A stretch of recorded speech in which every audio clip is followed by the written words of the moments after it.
বন্ধুরা, এই ছোট ছোট চিংড়ি মাছ, এই দেখো 150 গ্রাম চিংড়ি মাছ আমি নিয়ে এসেছি। এখানে চচ্চড়ি করে খাবো, একদম ছোট গুড়ি গুড়ি চিংড়ি মাছ। পেঁয়াজ কলি আর কতটা লঙ্কা দিয়েছি একটু দেখে নাও, অনেকটাই লঙ্কা দিয়েছি। এসো রান্না করি। তেল বসিয়ে দিয়েছি, তেলের মধ্যে একটু কালো জিরে দিয়ে দিয়েছি, গরম হয়ে গেছে। এত ভালো লাগে বন্ধুরা, এটা চচ্চড়ি করবো, এটা অনেক ভালো লাগে।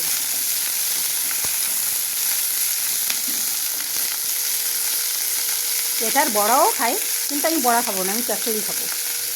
আমি চিংড়ি মাছটাতে একটু নুন দিয়েছি, তারপরেও দিলাম অল্প করে, হলুদ গুঁড়ো দিলাম,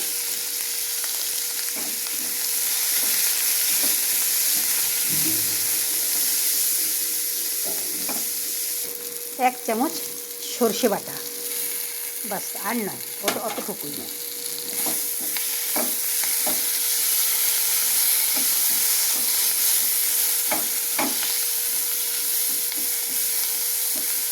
সর্ষেটা দিয়ে একটু ভাজা ভাজা করে নিয়েছি। এবার আমি একটা ছোট টমেটো দিয়ে দিলাম। এই যে ছোট চিংড়ি মাছগুলো ওপর দিয়ে দেবো, একদম ছোট ছোট চিংড়ি মাছ বন্ধুরা। একটু চচ্চড়ি এরকম করে খেয়ে দেখবেন, খুব ভালো খাবেন এইটার সাথে গরম গরম ভাত। এবার আমি জল দিয়ে দেবো একটু।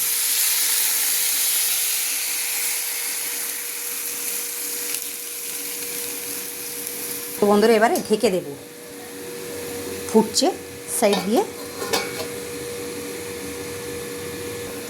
খুলছি বন্ধুরা, এই দেখুন কত সুন্দর হয়ে গেছে। এটা কাঁচা লঙ্কাই রান্না করেছি, আর কিছু দিইনি। এই দেখুন কত সুন্দর হয়েছে, এটা খেতে খুব ভালো লাগবে। একটু ধনে পাতা দেব,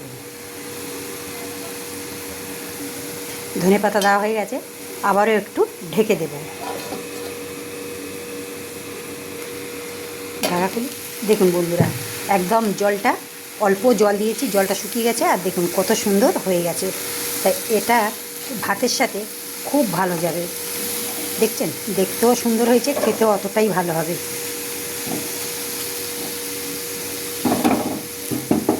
তা বন্ধুরা, ভিডিওটা কেমন লাগলো জানাবেন।